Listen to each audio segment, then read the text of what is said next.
Pemuda ini terpaksa menerima pernikahan yang diatur dengan seorang wanita bercadar. Pada malam pertama mereka, dia merasa terkejut ketika mengetahui bahwa istrinya adalah Radit. Seorang pemuda duduk di kursi ruang tamu rumah orang tuanya, memandangi cangkir kopi yang sudah dingin di tangannya. Matanya menerawang keluar jendela, menatap pohon kenanga di halaman depan yang daunnya bergoyang pelan oleh angin sore. Ia tidak benar-benar melihat pohon itu. Pikirannya terlalu sibuk dengan percakapan yang baru saja berlangsung di ruangan ini. "Kami sudah memutuskan, Nak," kata ibunya dengan nada tegas namun lembut, seolah mencoba meyakinkan Radit bahwa keputusan ini adalah yang terbaik untuknya. "Nadia adalah gadis yang baik dari keluarga terhormat. Kamu pasti akan bahagia bersamanya." Ayahnya hanya duduk diam di kursi goyangnya, mengangguk setuju tanpa banyak bicara. Seperti biasa, ayahnya lebih suka membiarkan ibu yang menjelaskan segala sesuatunya. Tapi tatapan matanya yang tajam menyiratkan satu hal. Keputusan ini sudah final, tak ada ruang untuk bantahan. Radit menghela napas panjang, mencoba menahan frustrasi yang mulai mendidih di dadanya. Ia tahu, ia seharusnya sudah terbiasa dengan cara orang tuanya memutuskan segala sesuatu untuknya. Sejak kecil, ia selalu diajarkan untuk menghormati tradisi keluarga, untuk menempatkan kepentingan kolektif di atas keinginan pribadi. Namun, kali ini rasanya berbeda. Ini bukan soal memilih jurusan kuliah atau pekerjaan pertama. Ini tentang hidupnya, tentang siapa yang akan menjadi pasangan hidupnya. "Aku bahkan belum pernah benar-benar berbicara dengannya," protes Radit. Suaranya terdengar datar meski dalam hati ia merasa marah. "Bagaimana bisa kalian memutuskan aku harus menikahinya?" Ibunya tersenyum sabar, seperti seorang guru yang sedang menghadapi murid bandel. "Itu karena kamu terlalu sibuk dengan pekerjaanmu, Nak. Kami khawatir jika kami tidak membantu, kamu tidak akan pernah menemukan seseorang. Lagi pula, Nadia adalah gadis yang sangat baik. Kamu pasti akan menyukainya." Radit menggeleng pelan, tidak yakin apakah ia harus tertawa atau marah. Bagaimana bisa ibunya begitu yakin bahwa ia akan menyukai seseorang yang hampir tidak pernah ia lihat? Selama beberapa bulan terakhir, ia hanya bertemu Nadia 2 kali. Dan itu pun dalam acara formal yang diatur oleh keluarga mereka. Setiap kali mereka bertemu, Nadia selalu tampil bercadar, membuat wajahnya tertutup rapat. Ia tidak pernah mendengar suaranya yang jelas, apalagi melihat ekspresi wajahnya. "Ini bukan soal menyukai atau tidak, Bu," balas Radit akhirnya. Suaranya lebih tenang namun tetap tegas. "Ini tentang kebebasan. Aku ingin memilih sendiri pasangan hidupku." Ibunya menghela napas, lalu menatapnya dengan mata penuh kasih sayang. "Kami mengerti perasaanmu, Nak. Tapi kadang-kadang, kebahagiaan kita tidak selalu datang dari apa yang kita inginkan. Kadang-kadang, kita harus percaya pada orang-orang yang mencintai kita, bahwa mereka tahu apa yang terbaik untuk kita." Radit tidak menjawab. Ia hanya menundukkan kepala, merasa terjebak antara rasa hormat kepada orang tua dan keinginannya untuk menjalani hidup sesuai caranya sendiri. Ia tahu, ia tidak bisa melawan keputusan ini. Orang tuanya bukanlah tipe orang yang bisa dibujuk dengan mudah. Mereka telah memutuskan dan ia harus menerima. Beberapa hari kemudian, Radit berdiri di depan cermin di kamarnya, mengenakan setelan jas hitam yang rapi. Hari ini adalah hari pernikahannya. Ia menatap bayangannya sendiri, mencoba meyakinkan diri bahwa semuanya akan baik-baik saja. "Hanya sebuah pernikahan," gumamnya pelan. "Aku masih bisa menjalani hidupku seperti biasa." Namun dalam hati, ia tidak bisa menghilangkan rasa penasaran dan ketidakpastian. Siapa sebenarnya Nadia? Apa yang akan ia temui di balik cadar itu? Dan yang lebih penting, apakah ia bisa menerima kehidupan yang dipaksakan padanya ini? Dengan langkah berat, Radit meninggalkan kamarnya dan menuju ruang tamu, tempat keluarganya sudah berkumpul. Acara pernikahan akan dimulai dalam beberapa menit lagi. Di luar, matahari mulai tenggelam, memancarkan cahaya oranye yang lembut. Langit tampak indah, tapi hati Radit masih gelap oleh keraguan. Ia berjalan menuju altar, di mana Nadia sudah menunggunya. Wanita itu berdiri dengan anggun. Tubuhnya tertutup gaun pengantin putih yang sederhana namun elegan. Cadarnya masih menutupi wajahnya, membuat Radit semakin penasaran. Ketika pandangan mereka bertemu, atau setidaknya ketika Radit merasa Nadia sedang menatapnya dari balik cadar itu, ia merasakan sesuatu yang aneh. Ada getaran samar yang sulit dijelaskan, seolah-olah ia pernah bertemu wanita ini sebelumnya. Namun, Radit tidak punya waktu untuk memikirkannya lebih jauh. Upacara pernikahan dimulai, dan dalam hitungan menit ia resmi menjadi suami Nadia. Malam itu, udara di dalam kamar pengantin terasa begitu hening. Radit duduk di tepi ranjang besar yang tertutup selimut sutra putih, matanya terpaku pada Nadia yang berdiri di dekat jendela. Gadis itu masih mengenakan gaun pengantinnya, cadarnya, masih menutupi wajahnya. Cahaya bulan yang masuk melalui celah tirai memberikan siluet lembut pada tubuhnya, tetapi bagi Radit, kehadirannya masih terasa seperti misteri yang belum terpecahkan. "Kamu tidak perlu takut," kata Nadia akhirnya. Suaranya lembut namun tegas, memecah keheningan yang menyelimuti ruangan. "Aku tahu ini semua mungkin sulit bagimu." Radit mendongak, menatap siluet Nadia dengan rasa penasaran bercampur frustrasi. "Aku tidak takut," jawabnya datar. "Hanya saja, aku merasa seperti kita sama sekali tidak saling mengenal." Nadia tidak menjawab. Ia hanya berdiri diam, seolah-olah sedang mempertimbangkan sesuatu. Setelah beberapa saat, ia menghela napas pelan dan melangkah mendekati Radit. Tangannya terangkat perlahan, menyentuh ujung cadarnya. "Aku tahu kamu mungkin membenciku karena ini," katanya pelan. Suaranya terdengar lebih rapuh dari sebelumnya. "Tapi aku ingin kamu melihat wajahku, agar kamu tahu bahwa aku bukan orang asing." Radit menahan napas saat Nadia perlahan menurunkan cadarnya. Cahaya bulan yang lembut menerpa wajahnya, dan detik berikutnya, dunia Radit terasa berhenti. Wajah itu, ia mengenal wajah itu.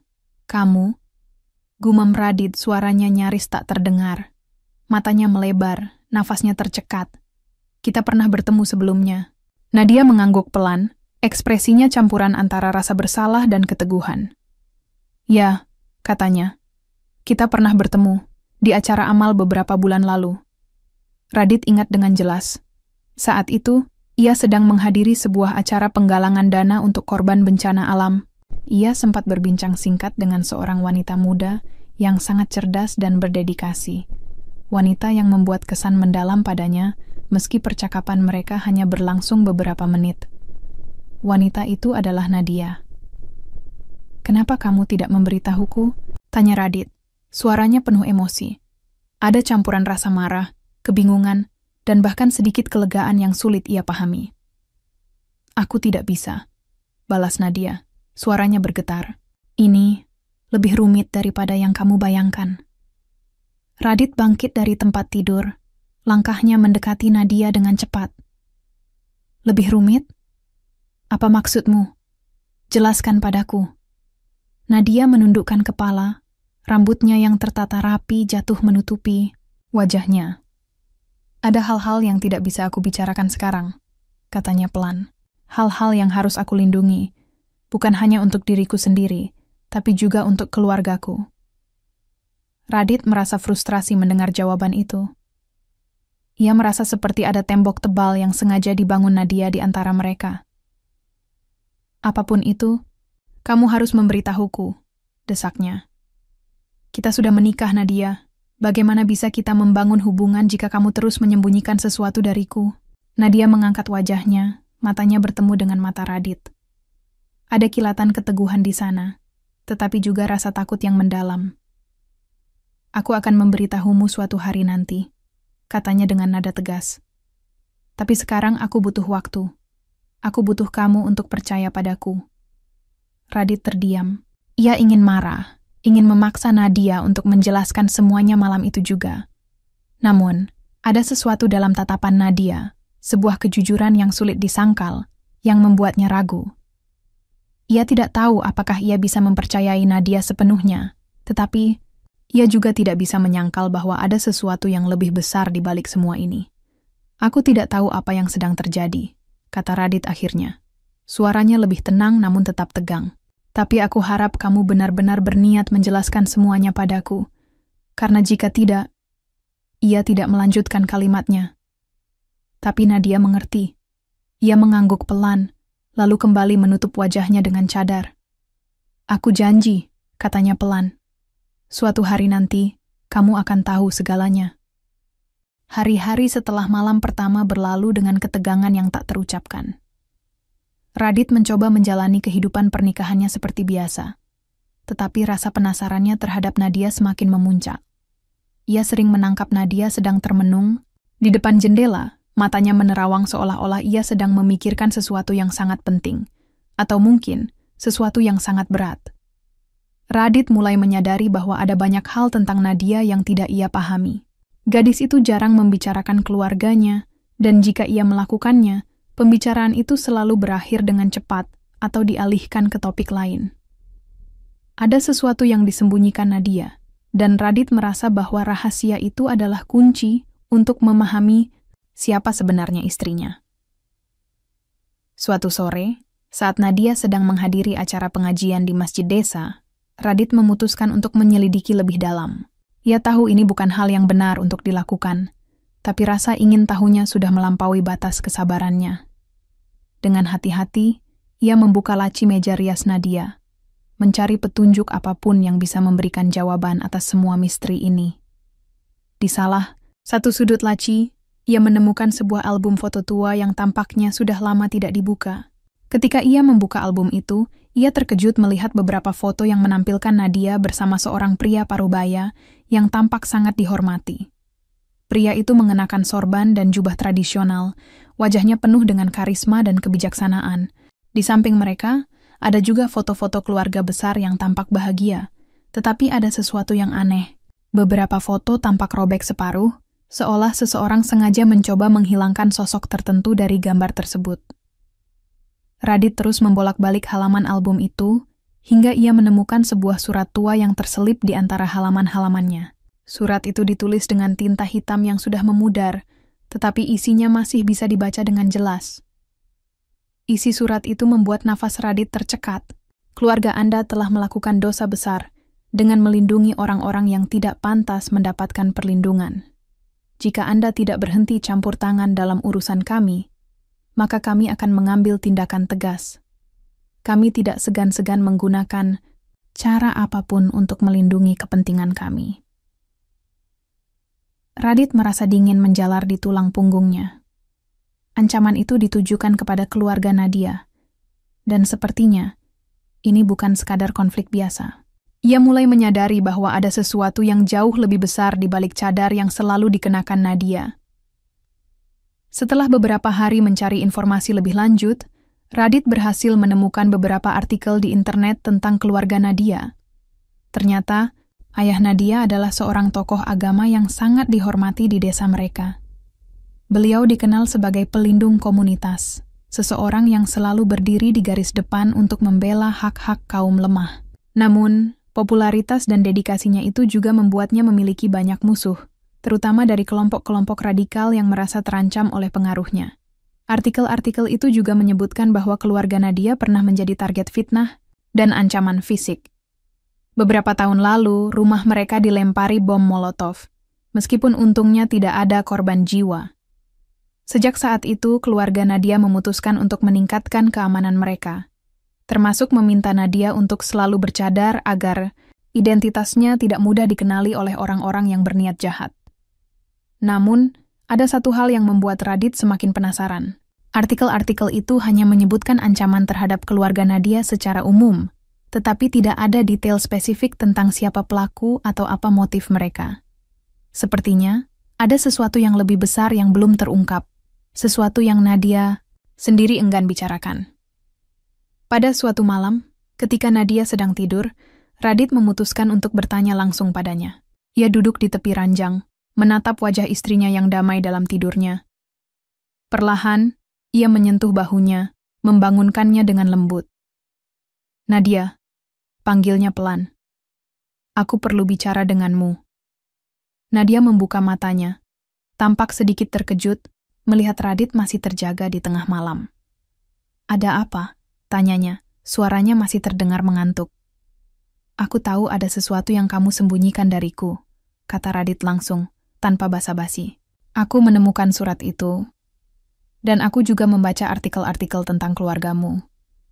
Aku tahu ada ancaman terhadap keluargamu, tapi aku yakin ada lebih banyak hal yang belum kamu ceritakan."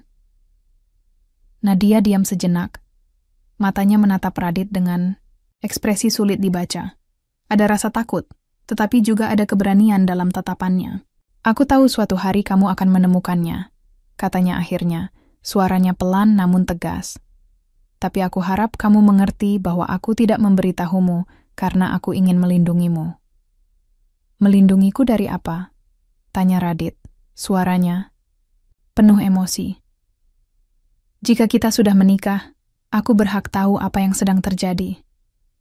Aku tidak bisa terus hidup dalam ketidakpastian seperti ini." Nadia menghela napas panjang, lalu duduk tegak di tempat tidur. "Baiklah," katanya pelan.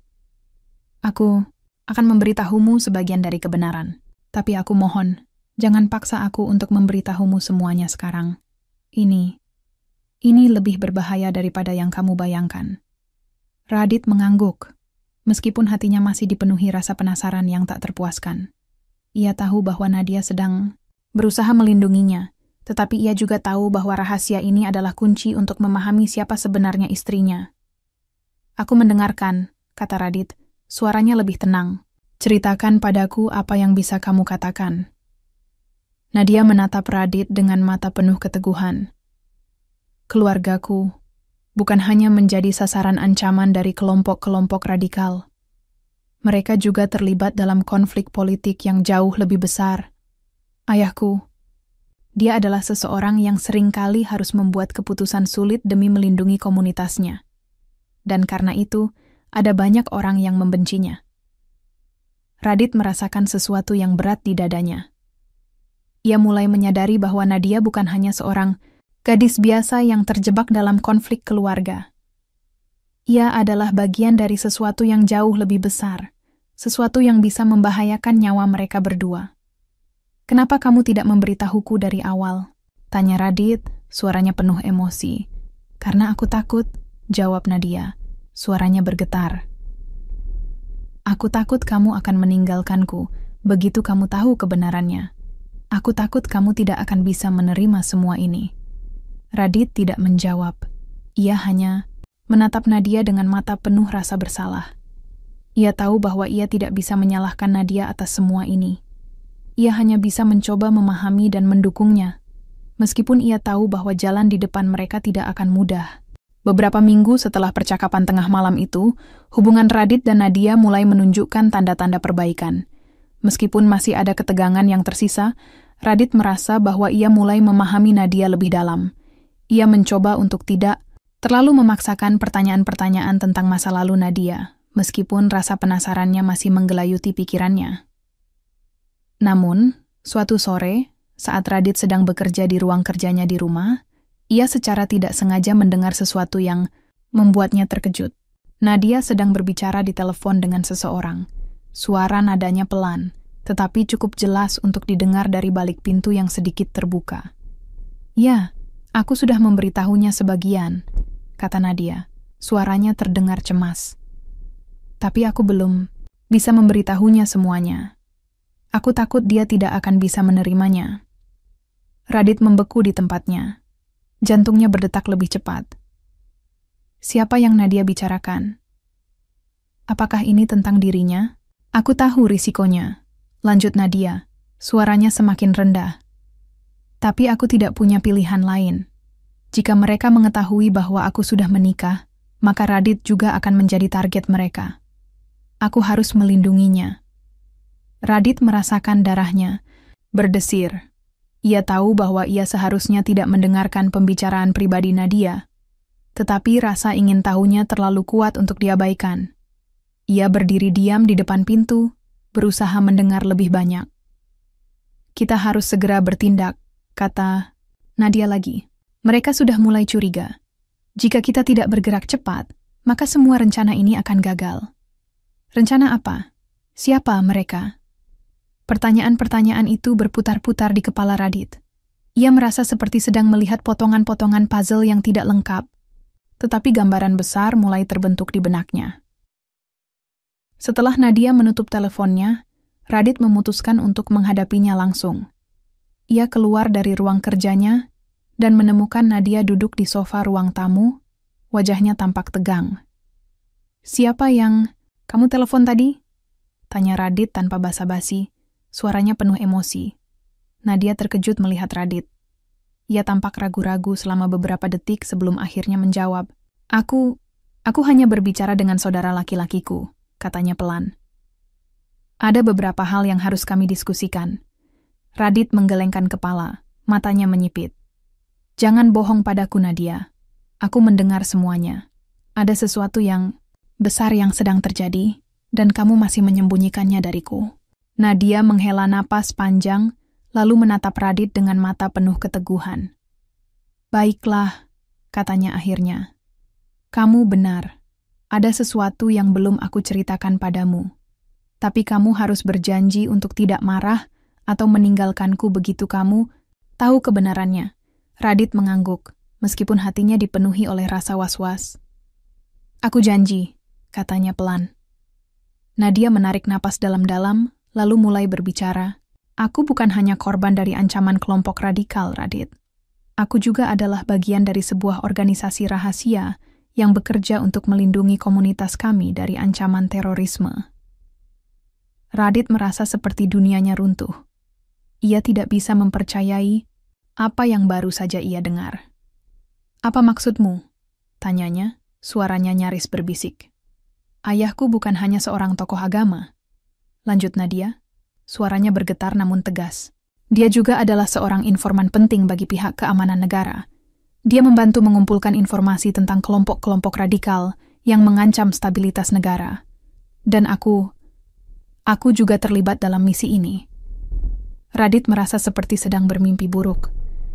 Semua ini terasa begitu tidak nyata. "Jadi, kamu adalah seorang agen rahasia?" tanyanya, suaranya penuh emosi. Nadia mengangguk pelan. "Ya, aku menggunakan statusku sebagai wanita bercadar untuk menyamar dan mengumpulkan informasi penting. Aku tahu ini sangat berbahaya, tapi aku tidak punya pilihan lain. Ini adalah cara aku bisa membantu melindungi keluargaku dan komunitasku." Radit terdiam. Ia merasa seperti seluruh fondasi hubungannya dengan Nadia runtuh dalam sekejap. Semua ini terasa seperti pengkhianatan. Meskipun ia tahu bahwa Nadia tidak memiliki niat buruk. "Kenapa kamu tidak memberitahuku dari awal?" tanyanya akhirnya. Suaranya penuh kemarahan. "Kenapa kamu membiarkanku hidup dalam ketidakpastian seperti ini?" "Aku tidak bisa," jawab Nadia. Air mata mulai mengalir di pipinya. "Aku takut jika aku memberitahumu, maka kamu juga akan terlibat dalam bahaya ini. Aku tidak bisa membiarkanmu terluka karena aku." Radit tidak bisa berkata apa-apa. Ia merasa terkhianati, tetapi pada saat yang sama, ia juga merasa kagum dengan keberanian Nadia. Gadis ini telah mengambil risiko besar demi melindungi orang-orang yang dicintainya, termasuk dirinya sendiri. "Aku butuh waktu untuk memikirkan semua ini," kata Radit akhirnya, suaranya terdengar lelah. "Aku tidak tahu apakah aku bisa menerima semua ini." Nadia mengangguk, matanya penuh dengan rasa bersalah. "Aku mengerti," katanya pelan. "Aku hanya berharap suatu hari nanti kamu bisa memaafkanku." Hari-hari setelah pengungkapan besar itu terasa seperti badai yang tak kunjung reda bagi Radit. Ia mencoba melanjutkan hidupnya seperti biasa, tetapi pikirannya selalu kembali pada percakapan itu, pada kebenaran yang diungkapkan Nadia. Setiap kali ia melihat wajah Nadia, ia merasakan campuran emosi yang sulit dijelaskan. Kemarahan, kekecewaan, rasa bersalah, dan bahkan sedikit rasa hormat. Namun, satu hal yang jelas bagi Radit adalah bahwa ia tidak bisa lagi tinggal di bawah atap yang sama dengan Nadia. Ia merasa bahwa hubungan mereka dibangun di atas kebohongan, bahwa Nadia telah memanfaatkannya sebagai tameng untuk menyembunyikan identitas aslinya. Meskipun ia tahu bahwa Nadia memiliki alasan yang kuat, hatinya masih dipenuhi oleh rasa sakit dan pengkhianatan. Suatu pagi, Radit memutuskan untuk pergi. Ia mengemas barang-barangnya dalam diam, berusaha agar Nadia tidak menyadarinya. Namun, ketika ia keluar dari kamar dengan tas di pundaknya, Nadia sudah menunggunya di ruang tamu. "Kamu akan pergi?" tanya Nadia. Suaranya pelan, namun penuh rasa sakit. Matanya tampak lelah, seolah-olah ia sudah lama mengetahui bahwa ini akan terjadi. Radit mengangguk, matanya menghindari tatapan Nadia. "Aku butuh waktu untuk sendiri," katanya datar. "Aku tidak bisa tinggal di sini. Tidak sekarang." Nadia tidak mencoba untuk menghentikannya. Ia hanya berdiri di sana. Tubuhnya tampak rapuh namun teguh. "Aku mengerti," katanya pelan.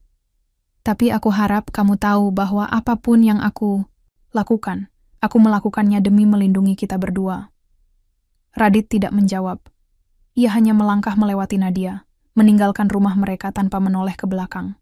Hatinya terasa kosong, seolah-olah ada bagian dari dirinya yang ikut tertinggal bersama Nadia. Beberapa minggu kemudian, Radit kembali ke apartemennya di kota. Ia mencoba melanjutkan hidupnya seperti biasa, bekerja keras dan menghabiskan waktu dengan teman-temannya. Namun, meskipun ia berusaha keras untuk melupakan Nadia, bayang-bayang gadis itu selalu hadir dalam pikirannya. Di malam-malam yang sepi, Radit seringkali memikirkan tentang semua yang telah terjadi. Ia mulai menyadari bahwa Nadia mungkin memiliki alasan yang lebih besar daripada yang ia bayangkan. Gadis itu bukan hanya seorang agen rahasia. Ia juga adalah seorang wanita yang berjuang melawan ancaman nyata demi melindungi orang-orang yang dicintainya. Dan meskipun Radit merasa dikhianati, ia tidak bisa menyangkal bahwa Nadia telah melakukan semua itu dengan niat baik. Namun, ada satu hal yang membuat Radit semakin gelisah. Ia belum mendengar kabar apapun dari Nadia sejak ia pergi. Tidak ada panggilan telepon, tidak ada pesan, tidak ada apapun. Awalnya, ia berpikir bahwa Nadia mungkin memberinya ruang untuk berpikir. Tapi semakin lama waktu berlalu, semakin ia merasa ada sesuatu yang tidak beres. Suatu sore, saat ia sedang duduk di kafe favoritnya, ponselnya berdering. Nomor yang tidak dikenal muncul di layar. Dengan ragu-ragu, ia mengangkat telepon itu. "Halo," kata Radit pelan. "Radit, ini aku," kata suara di ujung telepon. Itu adalah suara saudara laki-laki Nadia, yang beberapa waktu lalu sempat ia dengar dalam percakapan telepon Nadia. "Apa yang terjadi?" tanya Radit. Suaranya tiba-tiba terdengar cemas. "Kami sedang dalam masalah besar," kata saudara Nadia. Suaranya terdengar panik. "Kelompok radikal itu mengetahui bahwa Nadia sudah menikah. Mereka sekarang mengincar kamu untuk membalas dendam." Jantung Radit berdetak lebih cepat. "Apa? Di mana Nadia sekarang?" "Dia aman untuk saat ini," jawab saudaranya. "Tapi kami membutuhkan bantuanmu. Jika kamu peduli padanya, kamu harus kembali." Radit tidak berpikir dua kali. Ia langsung bangkit dari kursinya dan bergegas menuju mobilnya. Pikirannya dipenuhi oleh rasa takut dan penyesalan. Ia tahu bahwa ia tidak bisa meninggalkan Nadia begitu saja. Tidak ketika nyawa mereka berdua dalam bahaya. Radit tiba di desa tempat Nadia tinggal beberapa jam setelah menerima telepon dari saudara laki-lakinya. Langit sudah gelap, dan angin malam membawa aroma tanah basah yang menusuk hidungnya. Ia langsung menuju rumah keluarga Nadia. Hatinya dipenuhi oleh kecemasan dan rasa bersalah. Ketika ia melangkah masuk, ia disambut oleh saudara Nadia, yang tampak tegang, namun lega melihat kedatangannya. "Syukurlah kamu datang," kata saudara Nadia. Suaranya penuh ketegangan. "Kami tidak punya banyak waktu." "Di mana Nadia?" tanya Radit langsung. Suaranya terdengar cemas. "Dia ada di ruang belakang," jawab saudaranya sambil mengisyaratkan Radit untuk mengikutinya. "Tapi kita harus berhati-hati. Mereka sudah mulai bergerak." Radit mengikuti saudara Nadia dengan langkah cepat, jantungnya berdegup kencang. Ketika ia memasuki ruang belakang, ia melihat Nadia duduk di sudut ruangan. Tubuhnya tertutup selimut tipis. Wajahnya tampak pucat, matanya lelah namun tetap bersinar ketika ia melihat Radit. "Kamu kembali?" kata Nadia pelan. Suaranya bergetar antara rasa tak percaya dan haru. Aku tidak bisa meninggalkanmu, balas Radit. Suaranya penuh emosi. Apapun yang terjadi, aku akan melindungimu. Nadia menatap Radit dengan mata berkaca-kaca, lalu perlahan bangkit dari kursinya. Aku minta maaf, katanya pelan. Aku tahu aku telah menyakitimu, tapi aku tidak punya pilihan lain. Radit menggeleng pelan. Aku tahu, katanya. Dan aku juga minta maaf karena aku pergi begitu saja. Aku seharusnya tidak meninggalkanmu sendirian. Saudara Nadia menghela napas panjang. Baiklah, kita tidak punya waktu untuk berdebat tentang ini sekarang. Kelompok itu sedang dalam perjalanan kemari. Kita harus segera bertindak. Beberapa saat kemudian, mereka semua berkumpul di ruang tengah, merencanakan strategi untuk melawan ancaman yang mendekat. Saudara Nadia menjelaskan bahwa kelompok radikal tersebut memiliki informasi salah tentang Nadia. Mereka mengira bahwa Nadia adalah pengkhianat yang bekerja sama dengan pihak keamanan untuk menghancurkan organisasi mereka. Untuk melindungi dirinya dan keluarganya, mereka harus mengungkap rencana kelompok itu kepada pihak keamanan. Kita butuh bukti, kata Radit. Suaranya tegas. Jika kita bisa mendapatkan informasi tentang lokasi mereka atau rencana serangan mereka, kita bisa memberikannya kepada polisi. Nadia mengangguk. Aku bisa membantu, katanya. Aku masih memiliki akses ke beberapa kontak di dalam kelompok itu. Tapi aku membutuhkan bantuanmu untuk melacak mereka. Radit menatap Nadia dengan tatapan penuh tekad. Aku akan melakukan apapun yang kamu butuhkan, katanya. Kita akan melalui ini bersama-sama. Malam itu, Radit dan Nadia bekerja sama dengan tim kecil yang terdiri dari saudara Nadia dan beberapa anggota keamanan lokal. Dengan menggunakan informasi yang dikumpulkan Nadia, mereka berhasil melacak lokasi kelompok radikal tersebut. Setelah berjam-jam penyusupan dan pengintaian, mereka akhirnya berhasil mengumpulkan cukup bukti untuk menyerahkan kasus ini kepada pihak keamanan. Pada pagi hari, pasukan keamanan tiba di lokasi dan menangkap para pelaku. Kelompok radikal itu tidak sempat melancarkan serangan mereka, dan ancaman terhadap keluarga Nadia berhasil dihentikan. Setelah semuanya usai, Radit dan Nadia duduk berdua di halaman belakang rumah keluarga Nadia. Matahari mulai terbit, memancarkan cahaya keemasan yang lembut. Udara pagi terasa segar, seolah-olah alam ikut merayakan kemenangan mereka. Kita berhasil, kata Nadia pelan, suaranya penuh rasa syukur. Semua ini berkatmu. Radit tersenyum tipis, lalu menggenggam tangan Nadia erat. Bukan hanya karena aku, katanya. Kamu adalah orang yang paling berani yang pernah aku kenal. Kamu telah melindungi keluargamu, komunitasmu, dan bahkan aku. Aku hanya membantu sedikit. Nadia menatap Radit dengan mata penuh cinta. Aku senang kamu kembali, katanya pelan. Aku tidak tahu apa yang akan kulakukan jika kamu tidak ada di sisiku. Radit mengangguk, lalu menarik Nadia ke dalam pelukannya. Aku juga senang aku kembali, katanya pelan. Aku menyadari bahwa cinta lebih kuat daripada rasa sakit hati. Dan aku tidak bisa membayangkan hidup tanpamu. Beberapa bulan kemudian, kehidupan Radit dan Nadia mulai kembali normal. Mereka memutuskan untuk tetap tinggal di desa, membantu komunitas mereka dengan cara mereka sendiri. Nadia melanjutkan misinya sebagai aktivis sosial, sementara Radit mulai terlibat dalam proyek-proyek amal yang dijalankan Nadia. Mereka menyadari bahwa pernikahan yang awalnya dipenuhi keraguan dan ketidakpastian justru membawa mereka pada cinta sejati yang mendalam. Hubungan mereka menjadi lebih kuat dari sebelumnya, dibangun di atas dasar saling pengertian, kepercayaan, dan pengorbanan. Suatu sore, saat mereka duduk berdua di bawah pohon kenanga di halaman rumah, Radit berkata, pelan, "Aku tidak pernah menyangka bahwa pernikahan yang diatur ini akan membawaku padamu. Tapi sekarang, aku tidak bisa membayangkan hidup tanpamu." Nadia tersenyum, lalu meletakkan kepalanya di bahu Radit. "Aku juga tidak bisa membayangkan hidup tanpamu," katanya pelan. "Terima kasih telah tetap tinggal." Mereka duduk dalam diam, menikmati kebersamaan mereka yang penuh makna.